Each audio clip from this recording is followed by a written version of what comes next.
GGG revealed the Whisper Ascendancy for Ranger. Today we will deep dive what I was cooking in the last few days. Now let's talk about the numbers, about the tonkiness and how much damage we can deal. So first, you can clearly see here we have pretty fat maximum elemental hit, effective hit pool, chaos max hit. So basically this build is also can tank Uber Cirrus Meteor, Uber Shaper Slam, Uber Eater of Words big hunger ability as well, just like the tentacle attack as well. And also why we doing that, we have 141 million DPS, which is, by the way, I would say almost that strong that like the Amphiral Edge Trickster that I was playing in the last league, but that build was using also Nimis and a Mage Blood. That build had 180 million DPS. So the basic idea about this build, because Whisperer has notables that is granting you mana, added lightning damage equal to 4% of your maximum mana,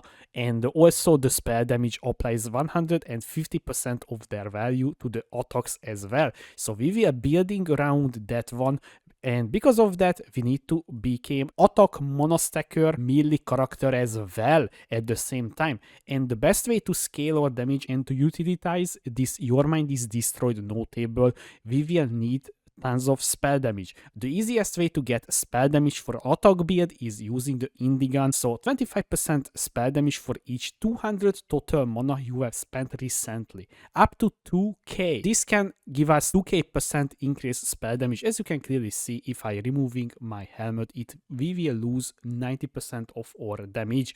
So the first thing you need to overcome the mana cost, because you can see here, guys, we have 5k mana cost per second. We need to find a way to counterweight this very big drawback, and the easiest way, we're using an attack skill. For instance, we're using Lightning Strike, and we will taking Mana Leech, and also because we're using a Claw, I will talk about this one shortly, we're using a Claw Mastery as well. 10% of Leech is instant per Claw, so we have 20% of our Leech is instant. That will help us sustain easily or very high mana cost. And by the way, right now it's set it to 20k mana. We can easily sustain around 30k mana spent recently as well. But guys, let me tell you, Ubers will not even live more than 5 seconds with that much damage. And the next one is, as I said earlier, we're not using Mage Blood, we're using Tides of Time Bat. Why Tides of Time Bat, you may ask? So first, it will grant utility flasks gain free charge every 3 seconds.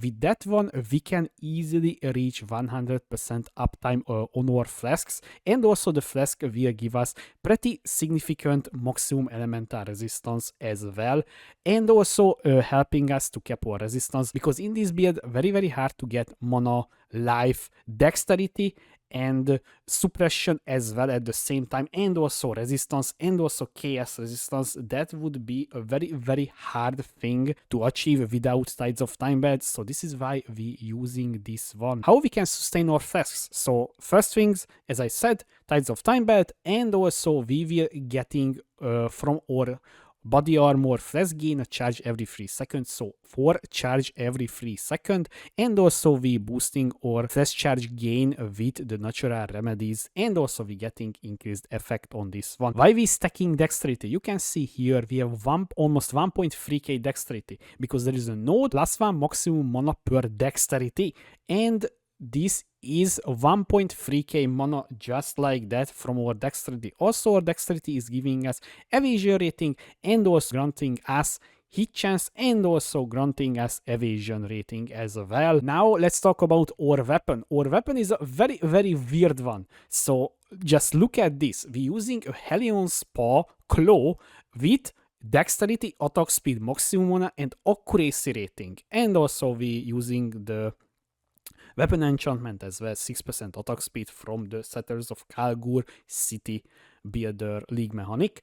And that's it. This is our claw. This is so freaking easy to make, by the way. It doesn't matter which fracture you will choose on this one, and just spam a different essence till you hit something like that. This is very cheap to make, and also very easy as well. The shield is not something insane as well. It's super easy to make. suppression, dexterity, life, mana, and maximum all resistance. So this is kind of premium territory because the +2 all maximum resistance is very, very rare, especially as a fractured mod. But most of the time you can purchase it for like 40 or 50 KS in the league. Using a necrotic armor with suppression, dexterity, evasion, energy shield, maximum mana, and increased attributes craft, and also 1% less damage taken per 200 dexterity, because we have tons of dexterity. This is a super easy choice. And also, just like that in the Ethereal Edge build, we was using the intelligence variant of this mod, but this time the dexterity, because we're stacking dexterity. Honestly, the gloves and the other stuff is not really important. I mean, so not really insane, just generic stuff like maximum life, mana, dexterity, suppression as we talked about, and also movement speed on the boots, and avoid elemental elements, because we're using the ancestral vision to get elemental elements immunity. The amulet will be our biggest damage source and mana source, because we will need tons of dexterity, as I said earlier, and this is what we got right now. It gives us tons of dexterity, other stuff as well, and as you can see here, and we anointing the 4th that is on the tree here. It will grant us 30% maximum mana, and we will using cellular ring base with tons of dexterity, maximum life, chaos res, and cold and chaos resistance craft.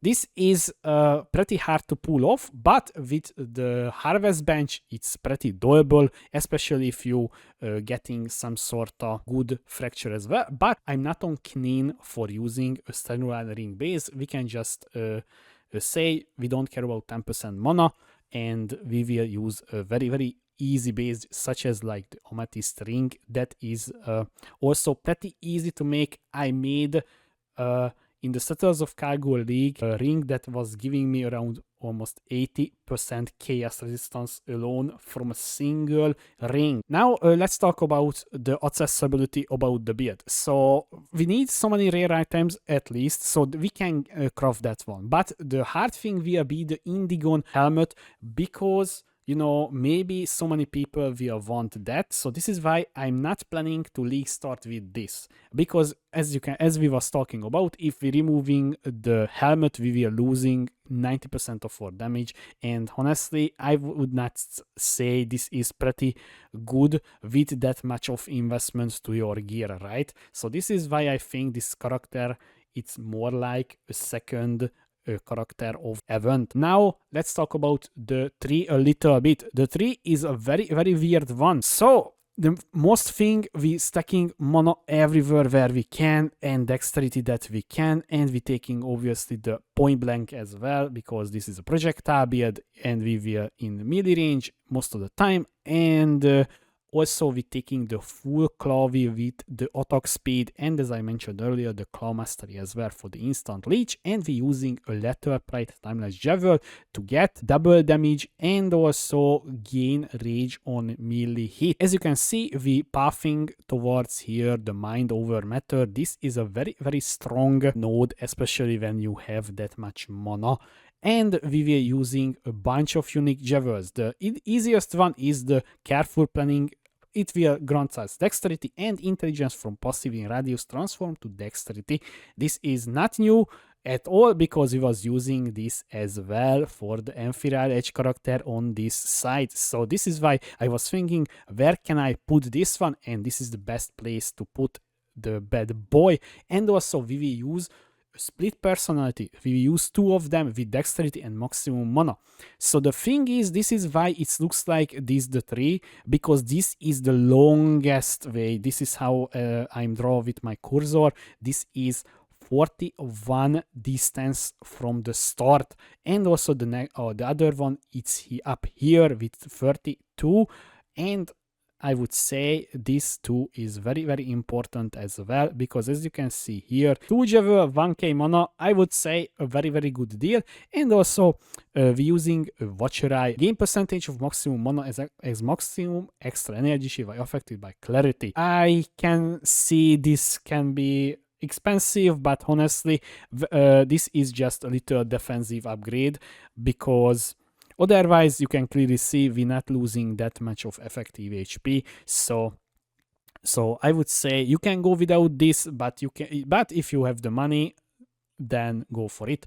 And the other one is the Ancestral Vision again. Modifiers to chance to suppress spell damage also applies to chance to avoid elemental ailments and 50% of their value. This is how we're getting elemental ailments immunity. And also we're using 1, 2, 3 cluster jewel, scintillating idea, and also Stormdrinker. It's the same here as well. Here we will use another one with Doriani lesson as well, because elemental damage leached as life. So basically this build can leech energy shield, mana, and life as well at the same time, which is pretty powerful in my opinion. So this is why I think maybe we can go get away without a freaking life flask. About the Ascendancy, so we will take the Infinite Pursuit, and we will take as well the Your Mind is Destroyed. There is more for minimum frenzy and power charges. We will take the good old Know All modifier. This is our Ascendancy order, I think. Few words about the skills. That is, as I said, it's Lightning Strike. Lightning Strike build, we will use Lightning Strike, Inspiration, Multi-Strike, Weakened Elemental Damage with attacks, Lightning Penetration, and Return Projectiles. And also we will use Haste with Eternal Blessing, so we have the haste will not reserve mana at all, because mana reserving for this build is pretty bad idea. And also we will use Clarity with Arrogance, level 1 Clarity if you have the Watcher Eye, otherwise do not use it. And we will use the good old Arcane Cloak with Ansha, Automation, more duration, and Mark on Hit with Sniper's Mark. Sniper's Mark is our curse, and this will be always up on the rares and unique enemies as well.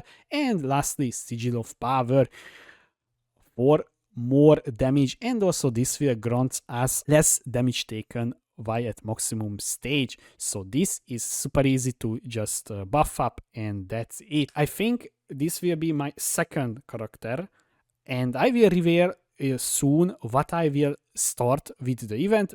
I just waiting for the rest of the Ascendancy get revealed, and I think we have 4 left on the bucket. But so far Shadow and Ranger got revealed fully, and I already know what I will start, but I will wait for the rest ones. Maybe there is some sort of very surprising thing. But guys, these two Ascendancies will be the strongest here, the Ranger or the Shadow ones, because they on the correct position on the tree, because suppression, tons of good stuff here, tons of flexibility, and you can go anywhere where you want. That was it for today. I hope you enjoyed this short deep dive video about my planned build, because as you can see, it's missing the full notes section, how to craft and so on, how to level. I also need to figure out that one as well. Thanks for watching, guys. I was Pidget.